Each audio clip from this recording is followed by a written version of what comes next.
Hello बच्चों, मैं शिवम आपका मैथ का टीचर आपके अपने चैनल ईज और स्टडी पे आपका वेलकम करता हूं।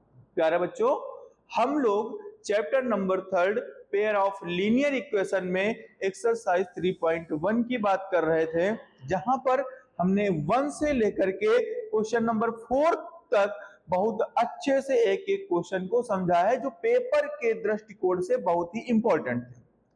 चाहे वो सीबीएसई बोर्ड का बच्चा हो या यूपी बोर्ड का बच्चा हो, हर एक बोर्ड के लिए वो क्वेश्चन इंपॉर्टेंट थे, उनसे कोई ना कोई क्वेश्चन बनता है।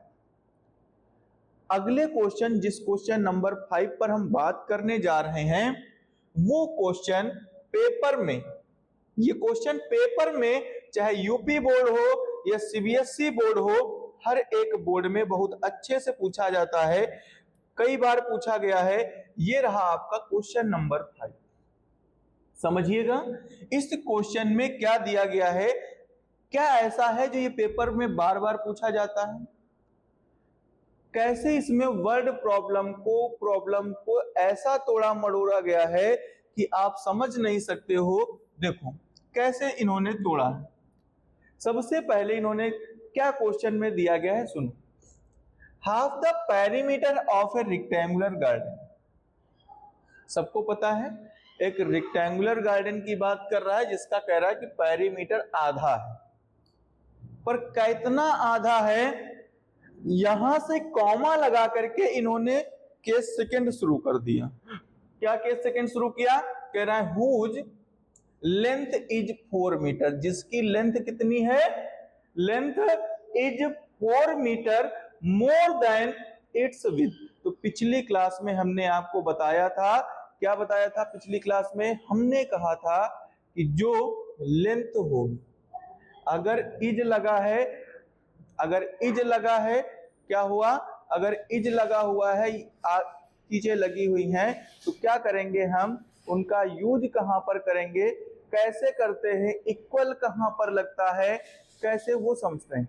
आइए हमको क्या फाइंड करना है, find the dimensions of the garden. अच्छा, गार्डन रेक्टेंगुलर शेप का है, अगर गार्डन रेक्टेंगुलर शेप का है तो क्या करेंगे, गार्डन रेक्टेंगुलर शेप का है तो फिर उसमें लेंथ होनी चाहिए और ब्रेथ होनी चाहिए। क्या होना चाहिए, अगर गार्डन रेक्टेंगुलर शेप का है तो उसमें लेंथ होगी और ब्रेथ होगी। आइए बात करते हैं। सबसे पहले अपनी तरफ से वर्ड प्रॉब्लम में जो मानना था वो पता करना है। हमको पता चला अगर डायमेंशंस फाइंड करनी है तो हम अपनी तरफ से कुछ डायमेंशंस को मानते हैं। आइए मान लेते हैं हम, let the length of rectangle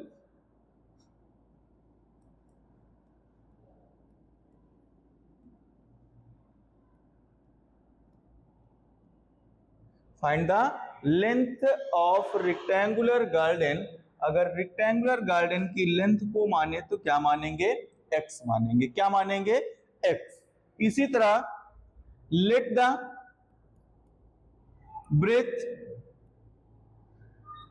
breath of rectangular garden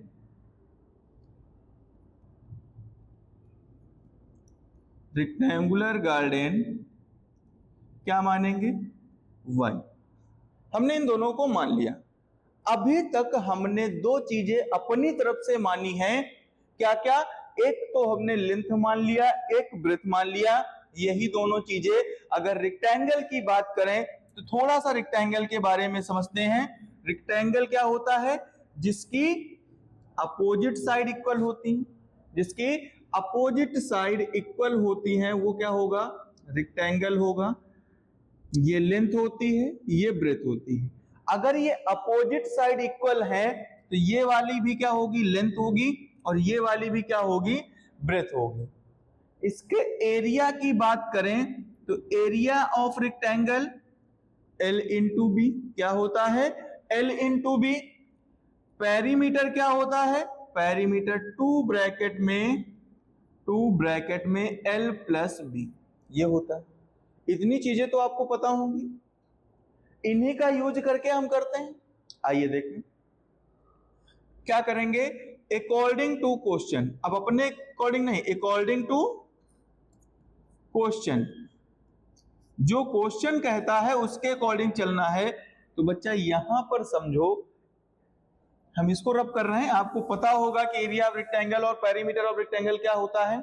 देखो यहां से लेकर के the perimeter of A rectangular garden से लेकर के कहां तक पहुंचना है, कॉमा वाले पोर्शन को केस सेकंड मानते हैं। क्या मानते हैं, इसमें केस सेकंड बताया गया। देखो अगर इतने क्वेश्चन को हम हटा दें, थोड़ी देर के लिए हटा दें, हम इसको अभी पूरी तरह से हटा दे रहे हैं, क्या करें, हटा दें, और क्या करें, बाकी जो क्वेश्चन लिखा हुआ है जितना मैं ये कर रहा हूं उतने पे आप ध्यान दो। पहले इतने को पढ़ो और फिर इज से लेकर के यहां तक पढ़ो। देखो तो एक केस आपको मिलेगा, क्या मिलता है, half the perimeter of A rectangular garden is 36।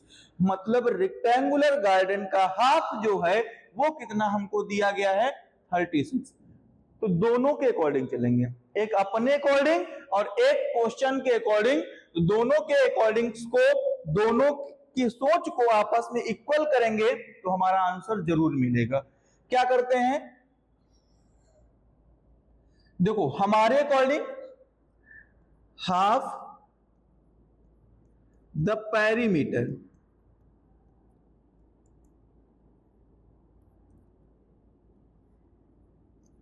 Half perimeter क्या होगा, हाफ द पेरीमीटर कितना दिया गया है, इज की जगह पर इक्वल। हमने बताया था कि अगर हेल्पिंग वर्ब होती है उसके प्लेस पर क्या लगाते हैं, इक्वल टू लगाते हैं। क्या होगा, 36 कितना है, 36 हमने लिख दिया। हाफ पेरीमीटर क्या होगा, तो सर पेरीमीटर तो होता है 2 ब्रैकेट में l प्लस बी, और उसका अगर आधा करना है तो बाई 2 करना होगा इंटू 36। तो सर 2 से 2 कट गया, सर l प्लस बी की वैल्यू कितनी आ गई, सॉरी हमने क्या माना है l प्लस बी को, l प्लस बी को माना है, लेंथ माना है x और ब्रेथ माना है y। तो क्या हो गया, x plus y is equal to 36।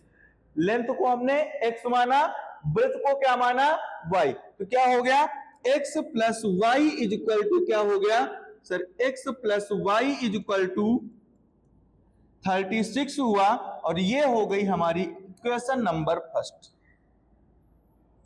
यहां से समझिएगा, ये इक्वेशन नंबर फर्स्ट। अब बात करते हैं केस फर्स्ट, तो यहां से समझ में आया। केस सेकंड की बात करते हैं, क्योंकि 2 केस बनेंगे तभी 2 इक्वेशन होंगी।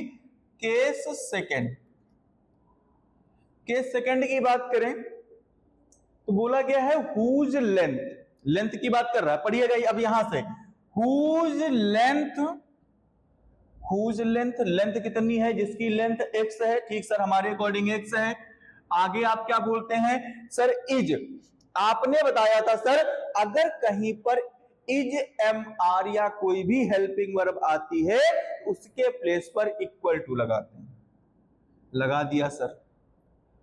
For more than, sir for more than कर दिया, पर किसमें फॉर मोर देन करना है, इट्स विद, विद कितनी मानी है, y।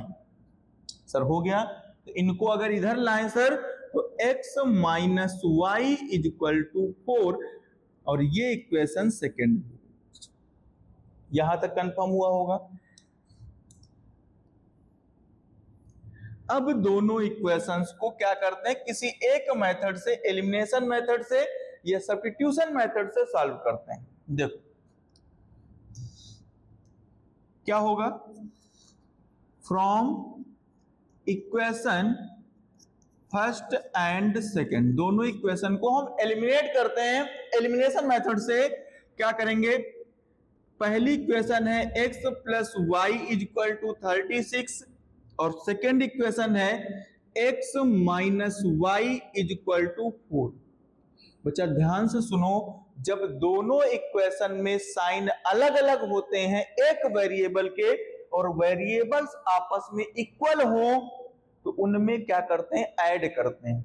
y की वैल्यू दोनों प्लेस पर क्या है, सेम है, यहां पर भी y, यहां पर भी y, पर y के साइन दोनों में क्या है, अलग अलग हैं तो क्या करेंगे, ऐड कर दें, दोनों इक्वेशन को क्या करेंगे, ऐड। अगर ऐड करेंगे तो ये कट जाएगा और ऐड करने पर साइन चेंज नहीं होते हैं, x और x हो गया 2x और ये 36 में 4 ऐड करेंगे 40, तो x इज इक्वल टू 40 अपान में 2, तो x की वैल्यू कितनी आ गई सर, x की वैल्यू 20 आ गई, कितनी आ गई 20। आगे बात करते हैं, x की वैल्यू को इक्वेशन फर्स्ट में पुट कराइए, put x in equation first. जैसे ही x की वैल्यू इक्वेशन फर्स्ट में पुट की जाएगी तो ये हो जाएगा 20 plus y is equal to 36, 20 उधर गया तो y is equal to 36 minus 20, तो y इज इक्वल टू हो जाएगा कितना होगा 16। तो बच्चों बताओ लेंथ कितनी आ गई, लेंथ आ गई हमारी 20 और ब्रेथ कितनी आ गई, ब्रेथ सर आ गई 16। यहां तक कंफर्म हुआ होगा। ये इसका सॉल्यूशन हुआ कि हमको डायमेंशंस फाइंड करनी थी। अब डायमेंशंस फाइंड करने का इनका और भी तरीका हो सकता है, ग्राफिकली मेथड हो सकता है, अलजेब्रिक मेथड में एलिमिनेशन की जगह पर सब्स्टिट्यूशन मेथड हो सकता है, कोई भी मेथड आप यूज कर सकते हो, पर एलिमिनेशन मेथड से सॉल्व करोगे थोड़ा जल्दी होगा। आप सब्स्टिट्यूशन से सॉल्व करो, ग्राफिकली के उसमें मत बोलिएगा, क्योंकि पेपर में ये क्वेश्चन जितनी भी बार आया है मोस्टली उसमें अधिकतर बोला गया है कि इसमें डायमेंशंस फाइंड करिए, कोई भी रूल नहीं बोला गया है कि आप ग्राफिकली सॉल्व करिए या अलजेब्रिक। जब कुछ ना बोला जाए तो हमको अलजेब्रिक मेथड की हेल्प से सॉल्व करना है। कंफर्म हुई होगी बात। अगले क्वेश्चन पर चलते हैं। अगला क्वेश्चन क्या कहता है हमारा, देखो अगला क्वेश्चन कहता है given the linear equation 2x plus 3y minus 8 is equal to 0, write another linear equation in two variables such that geometrical representation of the pair so formed is। देखो क्या करना है, कह रहा है कि right the another linear equation, हमको एक इसी तरह की दूसरी लीनियर इक्वेशन लिखनी है और क्या कहना है कि उसको इक्वेशन इन टू वेरिएबल, जैसे ये है कंडीशन दी गई है कि अगर वो इंटरसेक्टिंग लाइन है, कौन सी लाइन है, इंटरसेक्टिंग लाइन है, तब क्या करेंगे, अगर इंटरसेक्टिंग लाइन है तो उसमें क्या होगा, तो देखो क्या होगा, अगर बात करें इंटरसेक्टिंग लाइन पे, अगर लाइन इंटरसेक्टिंग है तो क्या होगा, हमको एक लीनियर इक्वेशन इन्होंने दे दी। कौन सी लीनियर इक्वेशन, एक लीनियर इक्वेशन इनके पास है, कह रहे हैं कि एक linear equation 2x plus 3y minus 8 is equal to 0। तो पहली कंडीशन, इन्होंने तीन कंडीशंस के लिए आपसे लीनियर इक्वेशन पूछी है, इसका पेयर बताना है। एक्चुअली में आपको पता होगा पेयर ऑफ लीनियर इक्वेशन में क्या कंडीशंस होती हैं। Sir pair of linear equation होंगी तो सर ये कंडीशन बनती हैं a1x plus b1y plus c1 is equal to 0, a2x plus b2y plus c2 is equal to 0। अगर इनमें a1 upon a2 does not equal to b1 upon b2 आ जाता है तो क्या होता है, ये लाइंस इंटरसेक्टिंग लाइन होंगी। कैसी लाइन, इंटरसेक्टिंग लाइन होंगी, इंटरसेक्टिंग होंगी। अगर a1 upon a2 equal to b1 upon b2 is equal to c1 upon c2 आता है, तब क्या होता है, तब कोइंसिडेंट लाइन होती है, कोइंसिडेंट लाइन। अगर क्या हो जाए a1 upon a2 is equal to b1 upon b2 but does not equal to c1 upon c2 हो जाए तो ये लाइन पैरेलल लाइन होती है। कैसी लाइन होंगी, पैरेलल लाइन होती।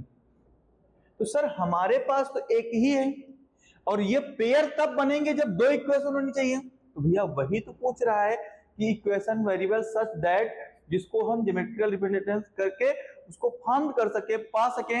एक दूसरी लीनियर इक्वेशन लिखनी है तो क्या करें हम, देखो a1 की वैल्यू क्या होगी 2, यहां पर b1 क्या होगा, b1 होगा 3, c1 क्या होगा -8, ये होगा आपका, ये होगा। आगे बात करते हैं, एक दूसरी इक्वेशन फाइंड करेंगे, अदर इक्वेशन फाइंड करेंगे जो क्या हो वो शो कर दे कि इंटरसेक्टिंग लाइन। तो लिखते हैं for intersecting line. Intersecting line के लिए क्या करेंगे, अगर इंटरसेक्टिंग लाइन की बात करता है, इंटरसेक्टिंग तो क्या होना चाहिए, a1 अपान a2 कभी भी b1 अपान b2 के इक्वल नहीं होना चाहिए। मतलब एक ऐसा रेशियो लाना है कि जहां पर 2 ना आए और b2 की वैल्यू 3 ना आए, क्योंकि अगर a2 2 हो गया और b2 कितना हो गया, a2 2 और b2 3 हो गया, तो देखो a1 upon a2 equal to हो जाएगा b1 अपान b2। कैसे होगा, a1 की वैल्यू 2, a2 की वैल्यू 2 और ये 3 और ये 3 कट पिट के क्या बचेगा 1 इक्वल टू 1, क्या बचेगा 1 इक्वल टू 1 बचेगा। कंफर्म हुआ होगा। तो ये नहीं हो सकता, इसके अलावा हम कुछ और ले सकते हैं, तो हम ले लेते हैं, हमको इक्वल नहीं शो करना है तो लेट कर लेते हैं कि late a1 a2 equal to मानते हैं हम 3 मान लिया, b2 इक्वल टू 2 मान लें। अगर ऐसी कंडीशन होती है तो चेक करें a1 अपान a2 कितना आएगा, a1 अपान a2 आ जाएगा 2 अपान 3 और b1 अपान b2 कितना होगा 3 अपान 2। इस कंडीशंस में सर क्या होगा, इस कंडीशंस में a1 upon a2 does not equal to है b1 अपान b2 के। जब ये डज नॉट इक्वल टू है, c1 कुछ भी हो सकता है, c2 कुछ भी हो सकता है, हमको लीनियर इक्वेशन फॉर्म करना है तो क्या करेंगे, देखो लीनियर इक्वेशन क्या बनेगी जाकर के, लीनियर इक्वेशन हमारी होगी, क्या लिखते थे a2x plus b2y plus c2 equal to 0। तो ये लिखना है, तो a2 की वैल्यू क्या है, a2 हमारा 3 है तो 3x हो गया, b2 हमारा 2 है तो 2x हो गया, c2 को कुछ नहीं है तो छोड़ दीजिए इक्वल टू 0। हमने बताया था क्या होगा, आपका x और y का कोएफिशिएंट होना चाहिए, बट अगर कांस्टेंट नहीं है तो वो लीनियर इक्वेशन हो सकता है। तो आपकी लीनियर इक्वेशन क्या बन गई, 3x plus 2y equal to 0। किसके सिमिलर, इसी के जैसी दूसरी इक्वेशन बन गई। तो दो इक्वेशन हो गई हमारे पास, 2x plus 3y minus 8 equal to 0, और इसी का पेयर क्या बना जाकर के 3x plus 2y equal to 0। जब इन दोनों लाइंस की बात करेंगे तो ये दोनों लाइंस आपस में कैसी लाइन होंगी सर, ये दोनों लाइंस आपस में इंटरसेक्टिंग लाइन होंगी। कौन सी लाइन, इंटरसेक्टिंग लाइन होंगी। और इंटरसेक्टिंग लाइन के सॉल्यूशन बच्चा हमने बताए थे, इंटरसेक्टिंग लाइन में जो सॉल्यूशंस होते हैं, नंबर ऑफ सॉल्यूशन, वो ओनली वन सॉल्यूशन होता है, ओनली वन सॉल्यूशन होगा। कंफर्म हुआ होगा। अगले पर बात करते हैं, सेकंड कंडीशंस बोला है पैरेलल लाइन के लिए। पैरेलल लाइन की कंडीशंस में क्या होता है, पैरेलल लाइन की कंडीशंस में हमको जो इक्वेशन दी गई है 2x plus 3y minus 8 equal to 0। Parallel line की कंडीशंस में होता है a1 upon a2 equal to b1 upon b2 but does not equal to c1 upon c2। दो तो इक्वल होने चाहिए पर तीसरा इक्वल नहीं होना चाहिए।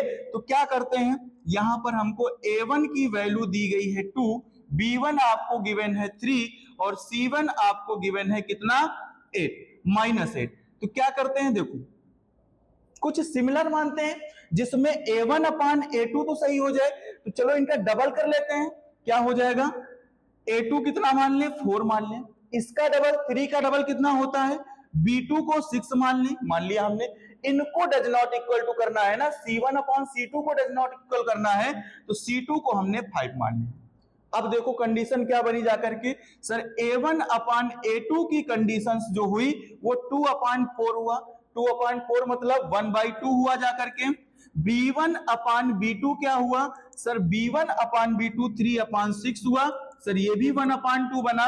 और c1 अपान c2 क्या हो गया -8 अपान 5, तो ये देखो क्या हुआ, ये दोनों तो आपस में इक्वल है, a1/a2 b1/b2 के इक्वल हुआ, पर c1/c2 के इक्वल नहीं हुआ। तो क्या कंडीशन बनेगी, a1/a2 equal to b1/b2 but does not equal to c1/c2। तो अगर ये कंडीशन फॉलो हो रही, ये किसका नियम था, ये पैरेलल लाइन का नियम था। अगर पैरेलल लाइन होंगी तो उनके रेशियो दो इक्वल होंगे, पर एक इक्वल नहीं होगा, तो इस कंडीशंस में इनके नो सॉल्यूशन होंगे। कितने सॉल्यूशन होंगे, नो सॉल्यूशन होंगे। हमको क्या बताना है, इसी का पेयर बताना है। तो पहली लाइन तो हमारे पास खुद दी गई है, कौन सी, 2x plus 3y minus 8 is equal to 0। इसी का पेयर क्या बनेगा सर, इसी का पेयर बनेगा, क्योंकि जो जनरल फॉर्म होता है वो a1x plus b1y plus c1 is equal to 0, a2x plus b2y plus c2 is equal to 0। तो हमको ये बताना है, क्योंकि ये तो गिवन है आपके पास, ये गिवन है, ये बताना है। तो a2 की वैल्यू कितनी है सर, a2 की वैल्यू जो हमने लेट किया है वो कितना आया है, a2 हमारे पास 4 आया है। कितना आया है, 4x। b2 कितना माना है, 6, तो 6y हो जाएगा। और हमने कितना माना है, c1 माना है 5, तो प्लस 5 इज इक्वल टू 0। तो इस लाइन का पेयर ऑफ लीनियर इक्वेशन क्या बनेगा, 4x plus 6y plus 5 is equal to 0, जो कि कैसी लाइन होंगी, जब ये दोनों पेयर आपस में मिलेंगे तो कैसी लाइंस बनेंगी, तब सर पैरेलल लाइन बनेगी। कंफर्म हुआ होगा। नेक्स्ट क्वेश्चन की बात करते हैं। अगला क्वेश्चन इसी में क्या दिया गया, तीसरी कंडीशन बता रहा है कि कोइंसिडेंट लाइन होनी चाहिए। इसके लिए क्या होता है, कोइंसिडेंट की लाइन की कहानी होती है कि अगर a1/a2 is equal to b1/b2 is equal to c1/c2 हो जाए, तो आप इसको कर पाओगे। बिल्कुल सर, जब उसमें हमने किया था, a2 को डबल माना था, a2 को 4 कर दिया था, b2 को कर दिया था 6, तो हम इसको क्यों ना करें, हम इसको c2 को क्यों ना कर दें माइनस का 16। सबको डबल कर दिया, सब डबल हो गए, तो क्या कहानी होगी, देखो अगर सबको डबल कर दिया हमने तो क्या कहानी बनेगी सर, a1/a2 जो होगा वो क्या हो जाएगा, a1 तो था हमारा सर 2, b1 कितना था 3, c1 कितना था -8, तो क्या कहानी बनेगी जाकर के, a1/a2 मतलब 2/4 मतलब 1/2, ये हो जाएगा b1/b2 मतलब 3/6 मतलब 1/2, और c1/c2 क्या होगा -8/16 मतलब 1/2। सब में 1/2 आया, सब आपस में इक्वल हुए। अगर सब आपस में इक्वल हुए तो कैसी कंडीशन बनी, a1/a2 is equal to b1/b2 is equal to c1/c2। ये क्या हुए, सब इक्वल हुए, तो कैसी लाइन, ये कहानी तो कोइंसिडेंट की होती है। इसमें क्या होते हैं सर, इसमें मेनी सॉल्यूशन होंगे। कितने सॉल्यूशन, बहुत सारे सॉल्यूशन, क्योंकि इसी में क्या होता है सर, इसी में एक लाइन दूसरे लाइन के ऊपर क्या करती है, ओवरलैप करती, क्या करती है, एक लाइन दूसरे लाइन के ऊपर ओवरलैप कर देती है। तो क्या बनेगा सर, इसमें हमको तो ये कहानी तो सुनानी नहीं है, हमको क्या समझना है, हमको बनाना है इस लाइन का पेयर ऑफ लीनियर इक्वेशन। तो इस लाइन का पेयर क्या होगा, ये तो थी हमारी 2x प्लस 3y और -8 इज इक्वल टू 0।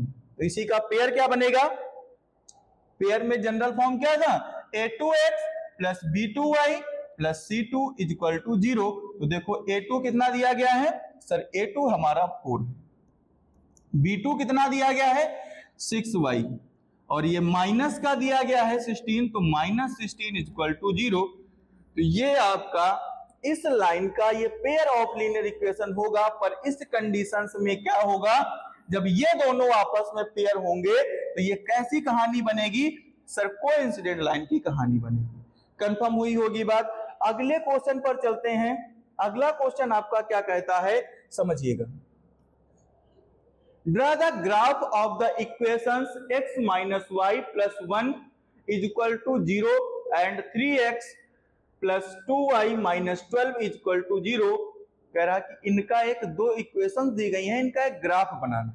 क्या बनाना है, ग्राफ बनाना है। और क्या कह रहा है कि डिटरमाइन द कोऑर्डिनेट्स, उनके कोऑर्डिनेट्स बताने हैं of the vertices of the triangle, उनसे कुछ एक ट्रायंगल बनेगा अगर, तो उनके वर्टिसेस बताने हैं, and the X axis and shaded the triangular, x axis को बेस मान करके, एक्स एक्सिस पे क्या करना है, एक ट्रायंगल बनेगा, उसको आपको लेना है by these formed by the these line and the X axis and set the triangular region, और ट्रायंगुलर रीजन को क्या करना है, शेडेड करना। तो आइए, अगर इनसे आपको क्या करना है, अगर इनसे आपको ट्रायंगल बनाना है तो सबसे पहले क्या करेंगे, इनके कोऑर्डिनेट्स फाइंड करेंगे। पहली लाइन दी गई है x minus y is equal to 1, sorry plus 1 is equal to 0। तो सर यहां पर एक कहानी हो सकती है, हम y इज इक्वल टू इसको मान सकते हैं x प्लस 1। अब कहानी यहां पर यह हुई कि अब मैं x की वैल्यू पुट करता जाऊंगा तो हमको y मिलता जाएगा। बिल्कुल सर, हमने लेट किया तो क्या सर वो 0 मानने वाली कहानी खत्म हो गई?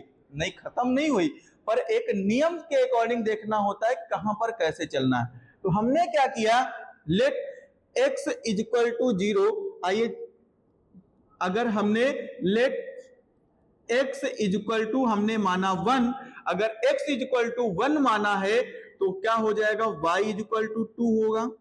ये तो बहुत अच्छा हुआ सर, ये तो इजी है, जैसे ही हमने 1 माना तो 1 1 2 हो गया। फिर से सर माने, क्योंकि 2 चाहिए, let y is equal to, sorry let x is equal to 2, तो जैसे ही x को 2 माना तो 2 1 3 हो गया, y की वैल्यू 3 हो गई। तो क्या बना जाकर के टेबल, हमारा टेबल बना जाकर के x y, x की वैल्यू क्या थी 2 और ये हुआ 3, सॉरी x जब था हमारा कितना, x की वैल्यू जब हमारी थी 1 तो y कितना आया 2, और जब ये हुआ 2 तो ये आया 3। कंफर्म हुआ होगा।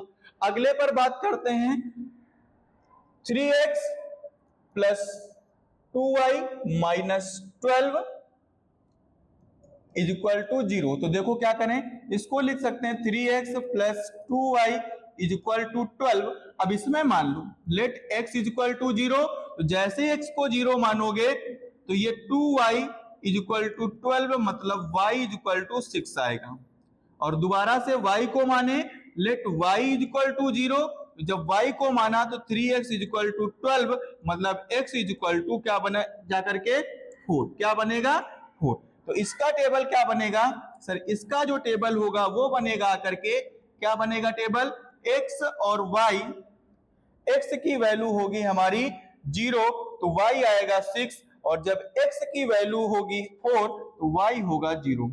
आइए अब इनको ग्राफ पे प्लॉट करते हैं। तो देखो बच्चों क्या करेंगे, ग्राफ बनाते हैं इनका। आइए ग्राफ पे प्लॉट करते हैं। ये x एक्सिस हो गई हमारी और ये y एक्सिस, x एक्सिस और y एक्सिस, ये पॉइंट ओरिजिन होता है, इसका कोऑर्डिनेट क्या होगा 0, 0 होगा। तो सबसे पहला पॉइंट इस पे हमारा है, क्या होगा 1, 2। देखो ये हो गया x पे 1 और y पे 2, तो कुछ इस तरह जाएगा।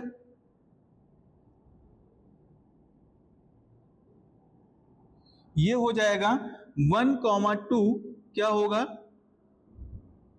1, 2, ये वाला पॉइंट होगा आपका 1, 2। दूसरे की बात करें, अगर ये 1, 2 होगा तो 2, 3 भी होगा।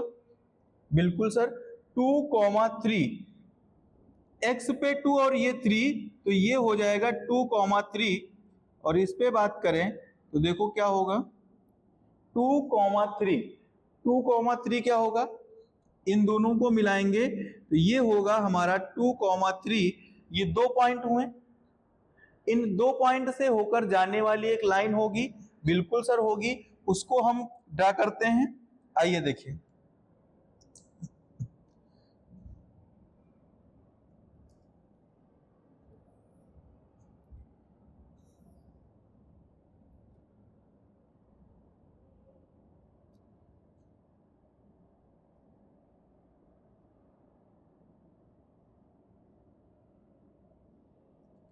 इन दोनों पॉइंट से होकर के जाने वाली कुछ ये लाइन होगी इस तरह से। क्या होगा, ये लाइन आपका 1,2। अब इसको जब सही से बनाओगे बच्चा स्केल से, तो ये कुछ यहां पर मिलेगा करके, ये कंफर्म हुआ। ये आपकी लाइन होगी 1,2 और 2,3 पॉइंट से होकर के जाने वाली लाइन होगी। अगले पर बात करते हैं,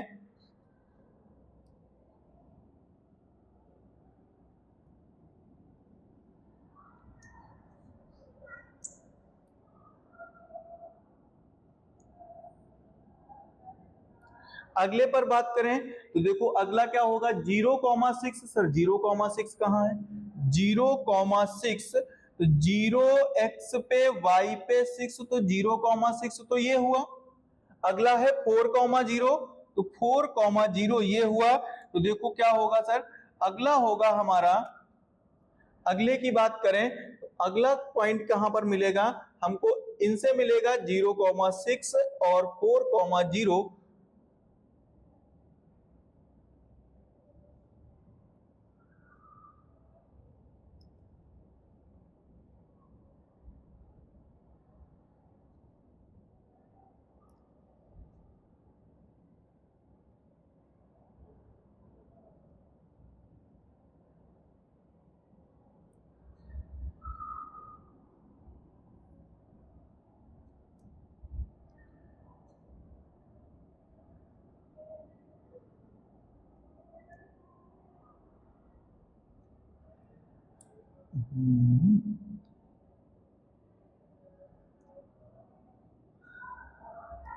ये वाली लाइन हो गई, दोनों पॉइंट से होके जाने वाली। तो देखो बच्चा एक्स एक्सिस पे एक ट्रायंगल बन रहा है, एक एक्स एक्सिस पे ट्रायंगल बन रहा है, हम उसकी बात करेंगे।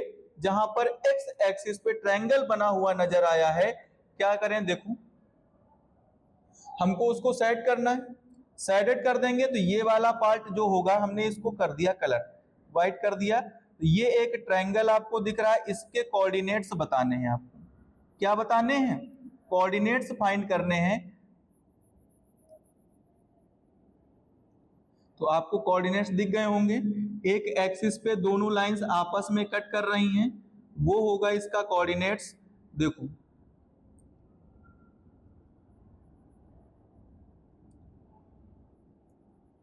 ये आपका एक ट्रायंगल बना जाकर के, उस ट्रायंगल को क्या कोऑर्डिनेट्स होंगे आइए बता देते हैं। देखो ट्रायंगल तो हमारा हो गया, ट्रायंगल ये बना जाकर के, इस ट्रायंगल के कोऑर्डिनेट्स क्या होंगे? तो सर ये लाइन आई थी 2,3, तो क्या होगा 2,3। और सर ये पॉइंट क्या था? सर ये पॉइंट 0,0 और ये पॉइंट क्या था? 4,0। इन तीन पॉइंट की हेल्प से एक ट्रायंगल बनके तैयार हुआ, और हमको यही ट्राई करना था कि ट्रायंगल को ग्राफिकली शो करना था। एक्स एक्सिस लेनी थी, ले लिया, कोई समस्या? यहीं तक ये एक्सरसाइज थी। इस एक्सरसाइज के क्वेश्चन नंबर 6 को हमने अच्छे से समझ लिया, उसके 3 कोऑर्डिनेट्स बने ट्रायंगल के। तो बच्चों इस वीडियो को लाइक करिए, सब्सक्राइब करिए, ये आपके लिए हेल्पफुल होगा। आप अच्छे से अपने दोस्तों तक पहुंचाइए ताकि हम आगे से आगे और अच्छा देने की कोशिश कर सके। Thank you.